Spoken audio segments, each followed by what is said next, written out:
Dictation 120 शब्द प्रति minute start होगा 5 सेकंड बाद।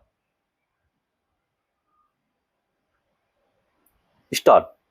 भारत और अमेरिका के बीच हुए नए रक्षा समझौते को कई मायनों में महत्वपूर्ण माना जा रहा है। यह समझौता ऐसे समय में हुआ है जब अमेरिका की ओर से भारतीय वस्तुओं पर लगाए गए 50% शुल्क को लेकर दोनों देशों के बीच तनाव पैदा हो गया था। मगर रिश्तों में जमी मतभेदों की यह बर्फ अब पिघलती नजर आ रही है। पहले अमेरिका के राष्ट्रपति डोनाल्ड ट्रंप का यह बयान कि वे भारत के साथ व्यापार समझौता करने वाले हैं और फिर रक्षा सहयोग पर सहमति इस बात का संकेत है कि द्विपक्षीय संबंध फिर से पटरी पर लौट रहे हैं। यह कदम तमाम विरोधाभासों के बावजूद दोनों देशों के बीच बढ़ते रणनीतिक सामंजस्य को भी दर्शाता है।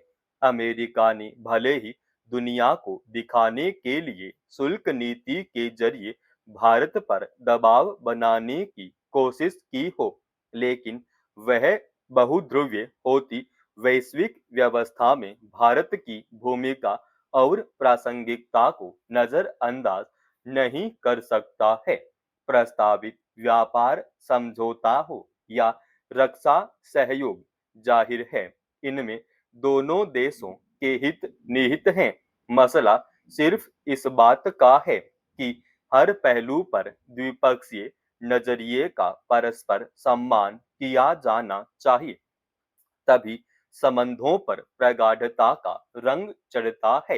रक्षा मंत्री राजनाथ सिंह और अमेरिका के उनके समकक्ष पीट हेगसेथ ने शुक्रवार को कुआलालंपुर में व्यापक वार्ता के बाद US India major defence partnership partnership framework समझौते पर हस्ताक्षर किए। यह करार अगले 10 वर्षों के लिए है और इससे भारत अमेरिका रक्षा संबंधों के सभी आयामों को नीतिगत दिशा मिलने की उम्मीद है।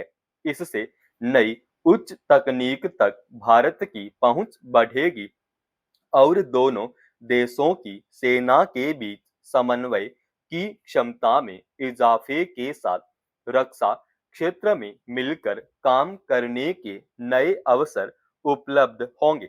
निश्चित रूप से यह दोनों देशों के बीच बढ़ते रणनीतिक तालमेल का संकेत है और इस कदम से रक्षा साझेदारी के एक नए अध्याय का सूत्रपात होगा, जो मुक्त, खुला और नियम आधारित हिंद प्रशांत क्षेत्र सुनिश्चित करने की दिशा में भी अत्यंत महत्वपूर्ण साबित हो सकता है।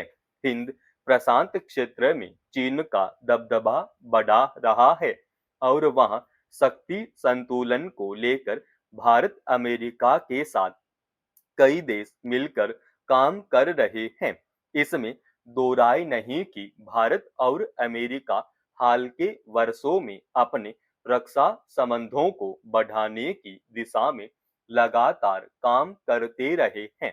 इसी के तहत हिंदुस्तान एरोनॉटिक्स लिमिटेड HAL और अमेरिका रक्षा कंपनी GE एरोस्पेस के बीच भारत में F414 जेट इंजन के संयुक्त उत्पादन पर भी बातचीत हुई है। करीब एक दशक पूर्व अमेरिका ने भारत को प्रमुख रक्षा साझेदार घोषित किया था, जिससे महत्वपूर्ण सैन्य उपकरणों और प्रौद्योगिकी के आदान प्रदान का मार्ग प्रशस्त हुआ था। नए रक्षा समझौते के बाद अमेरिका के रक्षा मंत्री हेगसेथ ने इस बात को दोहराया और कहा कि वे भारत के साथ इस क्षेत्र में मिलकर काम करने के लिए प्रतिबद्ध हैं। यह दर्शाता है कि भारत की अहमियत को अमेरिका अच्छी तरह समझता है और दोनों देशों के रक्षा संबंधों पर अन्य विवादों का कई असर पड़ने वाला नहीं है। यह रक्षा समझौता पाकिस्तान के लिए भी सीधा संदेश है कि भारत और अमेरिका के सामरिक एवं रणनीतिक रिश्ते आज भी सहयोग की दिशा में आगे बढ़ रहे हैं। पाकिस्तान भले ही जितनी कोशिश कर ले, लेकिन अंतरराष्ट्रीय मोर्चे पर भारत से प्रतिस्पर्धा करना उसके बूते से बाहर की बात है। धार्मिक स्थलों से लेकर अन्य किसी जगह पर बड़ी संख्या में लोगों के जमावड़े में होने वाली भगदड़ की घटनाएं जिस तरह लगातार सामने आ रही हैं, उससे पता चलता है कि व्यापक लापरवाही से उपजी मुश्किल अब कितनी जटिल हो चुकी है। यह एक सख्त टिप्पणी होगी, लेकिन ऐसा लगता है कि सब कुछ जानते बूझते हुए भी लोगों के बीच भगदड़ होने के हालात की अनदेखी की जाती है और इस तरह हादसा होने दिया जाता है।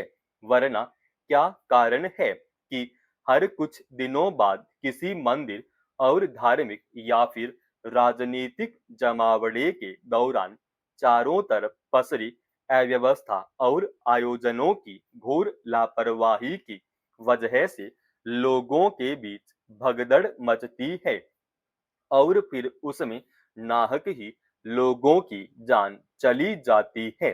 गौरतलब है कि आंध्र प्रदेश के श्रीकाकुलम जिले के काशीबुग्गा में वेंकटेश्वर स्वामी मंदिर में शनिवार को भगदड़ मचने से कई लोगों की मौत हो गई और 25 से ज्यादा लोग घायल हो गए।